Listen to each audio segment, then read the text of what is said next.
Natural hair colour కోసం చూస్తున్నారా? అయితే Anoos henna and black expert వాడండి. నమస్తే రమగారు. నమస్తే జయ. మనం దశావతారాల గురించి మాట్లాడుకుంటున్నాం కదండి. 6 అవతారాలు చెప్పేశారండి, ఇంకొక 4 మిగిలినాయి. మరి నలుగురు ఎవరు? పరశురాముడు తర్వాత పరశురాముడు భూమిని ధారాదత్తం చేసి కశ్యపుడికి ఆయన ఇంచుమించుగా తను దేనికోసం క్షత్రియ సంహారం కోసం వచ్చింది ఆ అవతారం, క్షత్రియులని అణచటం కోసం. ఆ కార్యక్రమం ముగిసి ఆయన భూమిని పూర్తిగా కశ్యపుడికి దానం చేసిన తరువాత రామావతారం వచ్చింది. అప్పటికి భూమి మీద రాక్షస బలం పెరిగిపోయింది. హిరణ్యాక్ష హిరణ్యకశిపులుగా పుట్టినటువంటి జయవిజయులు ఇద్దరు ఈ యుగంలో, త్రేతాయుగంలో రావణ కుంభకర్ణులుగా జన్మించారు. మళ్ళీ వీళ్ళు ఎవరో ఏమిటో కూడా కాదు, బ్రహ్మమానస పుత్రులైన కశ్యప ప్రజాపతి, ఆయన కుమారుడు, వాళ్ళ సంతతే వీళ్ళు. విశ్రవసుని కుమారులుగా జన్మించారు వీళ్ళు. హిరణ్యాక్ష హిరణ్యకశిపుల కాలం కంటే రావణ కుంభకర్ణుల కాలం కొంత వేరైనది. రావణాసురుడు ప్రగల్భంగా ఉన్నాడు, బలవత్తరమైన శక్తిగా రూపొందాడు. అవును, ఆయనతో పాటే సమానమైన శక్తియుక్తులు ఉన్నప్పటికీ బ్రహ్మదేవుడు అతను కోరుకున్నటువంటి వరంలో కొంత సరస్వతీదేవిని అతనిని నాలుకని కంట్రోల్ చేయమని ఒక సహాయం కోరి, ఆమె వల్ల అమ్మవారు అతని నాలుక మీద ఉండి 6 నెలలకు నిద్రాకాలం, నిద్ర ఎక్కువగా కోరుకునేలాగా చేశారు. రావణాసురుడికి ఉన్న వరాలు గొప్పవే. కుంభకర్ణుడు నిద్రావరాన్ని కోరుకునేలాగా చేసేసరికల్లా ఈ ఇద్దరు సమానంగా ఉండాలి. హిరణ్యాక్ష హిరణ్యకశిపులు ఎంత సమానంగా ఉన్నారో అంతే సమానంగా వీళ్ళిద్దరు కూడా ఉండాలి. అలా ఉండాల. రావణుడు బలవత్తరమైన శక్తిగా రూపొంది అతనంత బలము కలిగినప్పటికీ నిద్రాపరవశుడుగా ఉండేటువంటి వరాన్ని పొందిన కుంభకర్ణుడు పెద్దగా ఆయన ప్రతాపాన్ని చూపించే అవకాశం రాలేకపోయింది, తగ్గింది. ఎఫెక్ట్ తగ్గిందనమాట త్రేతాయుగానికి. రావణాసురుడే ఇద్దరి బదులు విజృంభించి ఉన్నాడు. ఇతనికి వేదాంగాలు చదువుకున్నవాడు, సంగీతజ్ఞుడు, అపరిమితమైన శివభక్తి కలిగిన వాడు, శివపూజా దురంధరుడు. వీటితో పాటుగా స్త్రీలోలుడు, ఆ వాక్యం కూడా అతనికి తోడైంది. మన కాలనైతే ఉమెనైజింగ్ అని చెప్తాం. అవతల వాళ్ళ ఇష్టానిష్టాలతోటి ప్రమేయం లేకుండా స్త్రీలని చెరబట్టడం ఆయన ప్రవృత్తిగా కనపడుతుంది. మిగిలినవన్నీ అద్భుతమైన లక్షణాలు. చాలా తపస్యాలి ఆయన. రావణాసురుడు చాలా గొప్పవాడు, అమోఘ వరాలు పొంది ఉన్నాడు బ్రహ్మ నుంచి. ఎవ్వరి వల్ల మరణం లేకుండా నరవానరులు తప్ప, ఇట్లా చెట్ల మీద వాటి మీద తిరిగే జాతి నరులు, వీళ్ళు బలహీనులని ఆయన ఉద్దేశం, అంతే. మిగిలిన ఎవ్వరి నుంచి వరం లేకుండా దేవజాతులు ఉన్నాయి కదా, దేవ గంధర్వ కిన్నర కింపురుషాదులు యక్షులు బోల్డంత మంది ఉన్నారు. వాళ్ళలో ఎవ్వరి వల్ల ఆయనకి మరణం లేదు అతనికి. ఆ సమయంలో ఈ దేవతలందరూ బ్రహ్మదేవుడికి చెప్పారట, మన రావణాసురుడితో చాలా ఇబ్బందిగా ఉంది, ఆర్యావర్తం అంతా అతని దీంతో నిండిపోయి ఉంది, జనస్థానం అంతా రాక్షసులు, తర్వాత ఏమో మన దండకారణ్యం అంతా రాక్షసులు, వాళ్ళు అక్కడ ఋషులందరూ చేరేది అక్కడ, వీళ్ళని తపస్సులు చేసుకొని ఇవ్వటం లేదు, ఏం చేయాలి? అప్పుడు విష్ణుమూర్తి వీళ్ళకి సహాయం చెప్పాడు. భూలోకంలో దశరథ మహారాజు పుత్ర సంతానం కోసం వాంఛలో ఉన్నాడు. వీళ్ళు సూర్యవంశీయులు. దశరథుడు అప్రమేయ పరాక్రమం కలిగిన వాడు. తర్వాత ఏమో ఆయన వంశం చాలా గొప్పది, ఆయనకి సంతానం కావాలి, ఆ సంతానంగా నేను జన్మిస్తాను. ఈ సహాయం చేయటం కోసం నాతో ఉండేటువంటి 4 శేషుడు శంఖచక్రాదులు కూడా నాతో జన్మిస్తారు. నా అంశలతోటి 4 అంశలతోటి నేను అక్కడ జన్మిస్తా. ఈ దేవతలందరూ కూడా అప్సరసలతో కలిసి ఇక వానరులని, లాంగూలములు అంటే యమనాలి, కోతులు, కొండముచ్చులు, తర్వాత ఏమో మన ఎలుగుబంట్లు, ఈ 3 జాతులని సృష్టించండి సహాయం చేయటానికి అని ఆజ్ఞ ఇచ్చారని చెప్తారు. ఒక్క కథనం తెలియజేయబడుతుంది. ఆ సమయంలోనే దశరథ మహారాజు ఏం చేశారు, వీళ్ళు భగవంతుడితోటి దేవతలందరూ మాట్లాడుకున్న తర్వాత చకచక ఈ వానరాలందరూ పుట్టడం మొదలుపెట్టారు. వానరులు ఒక్కొక్క దైవపు అంశతోటి ఒక్కొక్క వానరుడు చొప్పున జన్మించారు. వాయుదేవుడి సంతానంగా ఆంజనేయ స్వామి, వాలి సుగ్రీవులు, మిగిలిన మొత్తం నలుడు, నీలుడు, మైందుడు, ద్వివిధుడు వీళ్ళందరూ కూడా ఒక్కొక్క దేవతాంశతోటి జన్మించారు. వాళ్ళది ఒక ప్రత్యేక సామ్రాజ్యం ఏర్పడి ఉన్నది. అప్పుడు దశరథ మహారాజు ఏం చేశారట, పుత్రకామేష్టి యాగం చేశారు. ఆ పుత్రకామేష్టికి ఒక ప్రత్యేకమైన విధానము, అది అందరూ చేస్తే ఫలించదు. దానికోసమని ఆయన ప్రత్యేకంగా ఋషిని తీసుకొచ్చారు. ఋష్యశృంగ మహామునిని తీసుకొచ్చుకుని ఆయనతోటి ఈ యజ్ఞం చేయించారు. అశ్వమేధము చేశారు ముందు, తర్వాత పుత్రకామేష్టి కూడా చేస్తే ఆ పుత్రకామేష్టి యాగం పూర్తయిన తర్వాత ఒక దైవం, ఒక ఆయన దీనిలో యజ్ఞపురుషుడు బయటకు వచ్చి వీరికి పాయసాన్ని ఇచ్చాడు దశరథ మహారాజుకి. ఆ పాయసాన్ని 4 భాగాలు చేసి సగభాగం ఒక ఆవిడికి, అందులో సగం ఇంకొక ఆవిడికి, మిగిలిన దాంట్లో సగం మళ్ళీ వెనక్కి అలా పంచి 3 భార్యల యందు పాయసాన్ని 4 భాగాలుగా పంచారు దశరథ మహారాజు.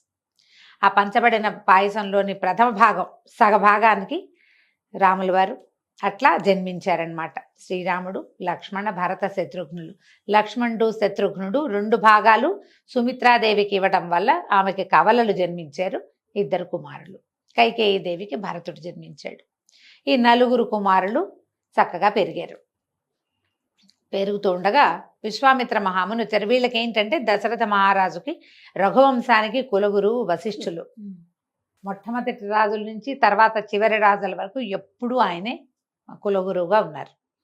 అయితే విశ్వామిత్ర మహాముని వచ్చి మేము ఒక యజ్ఞం చేసుకుంటున్నాం, ఆ యజ్ఞానికి చాలా ఇబ్బంది కలుగుతోంది, కాబట్టి యాగరక్షణ కోసం నీ కుమారులని పంపించమని అడిగి రాముణ్ణి అతనికి తోడుగా ఎప్పుడు కలిసే ఉండేటువంటి లక్ష్మణుడిని వాళ్ళిద్దరిని విడదీయలేం. రాముడు రామానుజుడు అనమాట. రామానుజు అంటే రామానుజం అంటే తమ్ముడు, రామానుజులు అంటే లక్ష్మణ స్వామి. భరతుడు, శత్రుఘ్నుడు కూడా రాముడు తమ్ముళ్ళే, కానీ ఈయనే రామానుజుడుగా ప్రఖ్యాతుడు అనమాట. లక్ష్మణుడే. రామలక్ష్మణులు ఇద్దరిని వెంబడి పెట్టుకుని తీసుకువెళ్ళి ఈయన పరిపూర్ణ మానవావతారుడుగా జన్మించాడు ఇక్కడ. ఎందుకంటే ఈ రావణాసురుడు కేవలము మానవుల చేతిలో మాత్రమే మరణాన్ని పొందేటువంటి వరాన్ని పొంది ఉన్నాడు. ఎక్కడా తన భగవద్ అంశని కానీ భగవత్ విభూతిని కానీ చూపించలేదు రాముల వారు. మొదటి పుట్టిన రోజు దగ్గర నుంచి, తొలి రోజు నుంచి సరయూ నది ప్రవేశం చేసే వరకు సాధారణంగా మానవులు ఎలా ఉండాలో చూపించారు. మానవులకి ఎలాంటి భావోద్వేగాలు ఉండొచ్చు అదే చూపించారు. వేరేదేం చెయ్యాల. ఆయన నన్ను దశరథాత్మజుడుగా తెలుసుకోండి అని చెప్పారు. దశరథాత్మజుడుగానే ఉన్నారు. మొదటిసారి వెళ్ళినప్పుడు విశ్వామిత్రుడి వల్ల ఈయన బల, అతిబల అని 2 పెద్ద విద్యలు నేర్చుకున్నారు. ఆకలి దప్పులు ఉండవు. ఎన్నో అస్త్రాలు, శస్త్రాలు ఎన్నో నేర్చుకున్నారు. విశ్వామిత్రుడు వీళ్ళకి కులగురువు వశిష్ఠులైతే విశ్వామిత్రుడు ఈయనకి విద్యాగురువుగా పరిణమించి ఎన్ని రకాలో చెప్పారు. వీళ్ళ వంశం గురించిన కథలు అన్నీ చెప్తూ ఈయనతోటి రాక్షస సంహారం చేయిస్తూ వెళ్ళారు. తాటకను సంహరింపజేశారు. తాటక సంహారం చాలా పెద్దది. అప్పటికైనా చిన్నవాడు, 13-14 సంవత్సరాల నూనూగు మీసాలవాడు అనకూడదు, పసివాడు కానీ చెప్పాలి రాముల వారిని. ఇవన్నీ వరుసగా చేయిస్తూ చివరికి తమ యాగరక్షణలో మారీచు సుబాహుల్లో సుబాహుడు సంహరించి సుబాహుడు మరణించాడు. మారీచుడు జీవించే ఉన్నాడు. దెబ్బ తగిలి సముద్రం దగ్గర పడిపోయాడు. ఆ మారీచుడు కాలాంతరంలో మళ్ళీ వచ్చాడు. అక్కడి నుంచి ఏం చేశారు, ఈ సీతా కళ్యాణం కోసం వీళ్ళని శివధనుస్సును చూపించడం కోసం జనక రాజర్షి దగ్గరికి మిథిలా నగరానికి తీసుకెళ్లారు. ఆ మిథిలా నగరంలో ఈ శివధనుస్సును చూసి ఆ ధనుస్సుని ఎక్కుపెట్టడానికి పరీక్షిస్తుంటేనే విరిగిపోయింది. అది ఎక్కుపెట్టడానికి ట్రై చేశాడు ఆయన, అంతే ప్రయత్నం చేస్తుండే కానీ ఎక్కుపెట్టబడలా, ధనుర్భంగం అయిపోయింది. ఎవరైతే ఈ ధనుస్సుని ఎక్కుపెడతారో వాళ్ళకి మా అమ్మాయిని ఇస్తామని జనక రాజర్షి ముందే చెప్పి ఉన్నారు. ఇప్పుడు జనక రాజర్షి కూతురు గురించి ఒక వాక్యం చెప్పుకోవాలి ఇక్కడ మనం. ఎప్పుడైతే పుత్రకామేష్టిలో రాముల వారి సంతానం, దశరథ మహారాజుకి సంతానం కలిగిందని తెలిసిందో, సంతానం లేని జనక రాజర్షి కూడా పుత్రకామేష్టి తలపెట్టారు. పుత్రకామేష్టికి యజ్ఞం చేయాలంటే ముందు ఒక నేలని ఎన్నిక చేసి అక్కడంతా చక్కగా దున్ని పైరు పంటలు వేసి సస్యశ్యామలంగా అవ్వాలి. అది ఆ పంట కోసి ఆ ధాన్యాన్ని హోమానికి వాడాలి, ఆ నియమం ఉంది. వీళ్ళు మొదట నేల దువ్వుతుంటేనే వీళ్ళకు ఒక బంగారు పెట్టెలో ఉన్నటువంటి బాలిక శిశువు లభించింది. యాగం చేయకుండానే. యాగం చేయకుండానే ఆ లభించిన శిశువుని చూసి మహాలక్ష్మి స్వరూపంగా భావించి నాగేటి చాలుని సీత అంటారు. ఆ అమ్మాయికి సీత అనే పేరు పెట్టి ఆ పిల్లని పెంచుకున్నారు.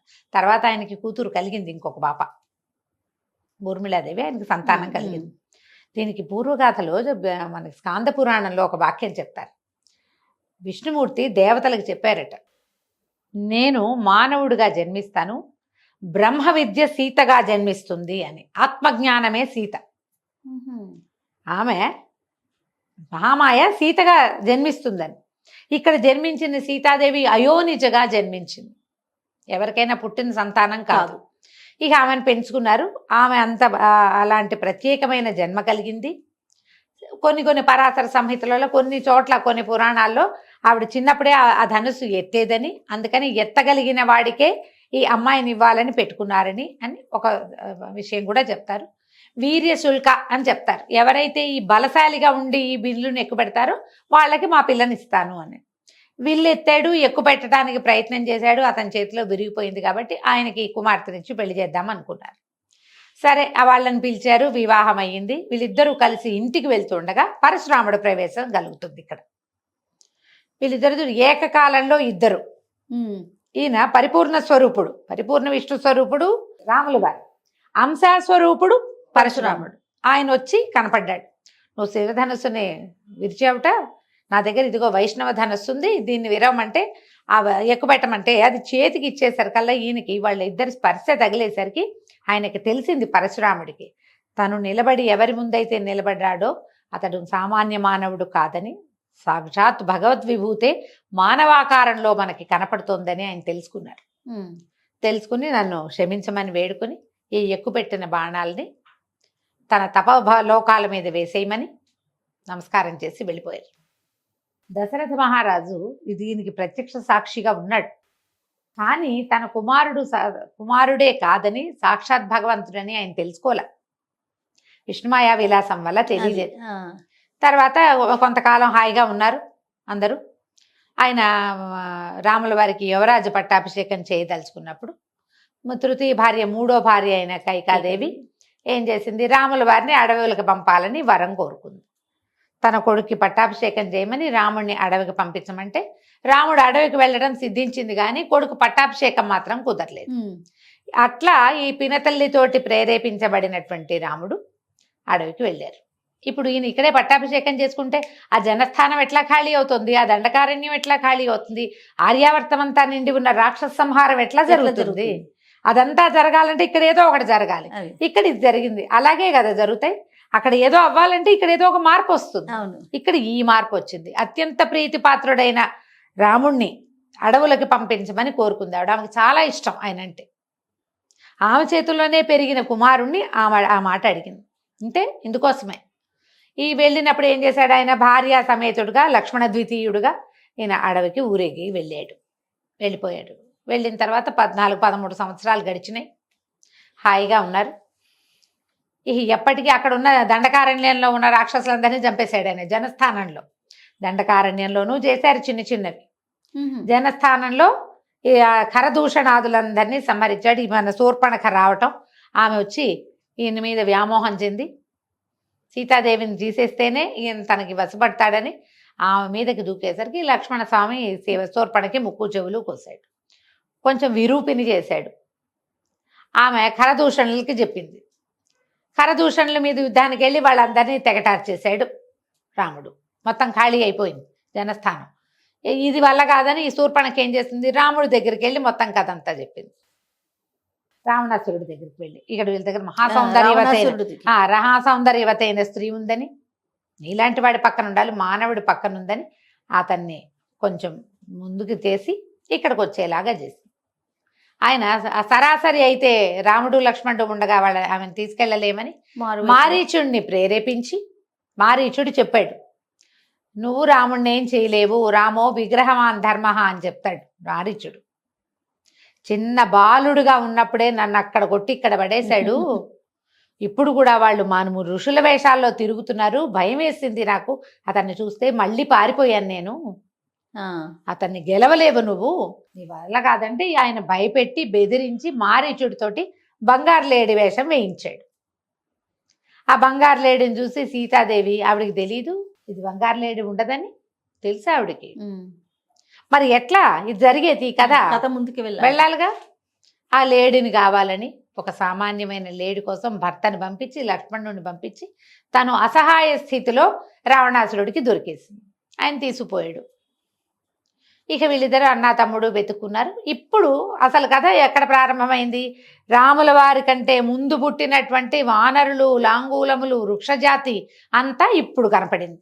ఎప్పటి కథ అంతా ఎంత నడిచింది చూడు రాముడి కథ. బోళ్ళంత ప్రయాణం ఆయన 13 ఏళ్ళు నడిచిన తర్వాత, ఈ అడవులన్నీ నడిచాక, ఆ బ్రహ్మ విద్య పూర్తిగా ఆయన చేతిలో నుంచి బయటికి వెళ్ళిపోయాక అప్పుడు కనపడ్డారు. అప్పటిదాకా వీళ్ళ ప్రస్తావన రాదు రామాయణంలో, వాల్మీకంలో కనిపించదు. ఇప్పుడు వస్తారు. ఈ వెతుక్కుంటూ వెళ్తారు. సీతను వెతుక్కుంటూ వెళ్తే వీనికి విరాధుడు, కబంధుడు, ఇలా రాక్షసులు వాళ్ళు వీళ్ళు కనిపిస్తారు. విరాధుడే నాకు గుర్తుండు. ముందుకెళ్ళేసరికల్లా శబరి. అక్కడి నుంచి ఇక్కడికి వెళ్తారు. ఈ వానర్ల రాజ్యం కిష్కింధ వైపుకి నడిచి వెళ్ళేసరికల్లా వీళ్ళకి సుగ్రీవుడు ముందే వీళ్ళని చూసి, అన్నదమ్ములిద్దరిని చూసి బలశాలులుగా ఉన్నారు, ధనుర్బాణాలు ఉన్నాయి, వాలే పంపించాడని భయపడి తన మంత్రి అయిన ఆంజనేయుడిని వీళ్ళ దగ్గరికి పంపించారు. ఆంజనేయుడు వచ్చి వీళ్ళని ప్రశ్నించి కనుక్కొని వీళ్ళని సుగ్రీవుడితో స్నేహం కలిపాడు. సుగ్రీవుడికి అతని అన్నకి పడదు. ఆ అన్న అయినటువంటి వాలిని సంహరించి సుగ్రీవుడికి కిష్కింధ రాజ్యానికి పట్టాభిషేకం చేశాడు శ్రీరాముడు. తర్వాత ఆయన ఆజ్ఞతోటి ఈ వానరులందరూ దేశం 4 పక్కలకి, భూమి 4 పక్కల వెతుక్కుని ఎక్కడైతే సీతాదేవి వెళ్ళిపోయింది, వీళ్ళకి సీతాదేవి ఆభరణాలు కూడా కొన్ని దొరికినాయి ముందు.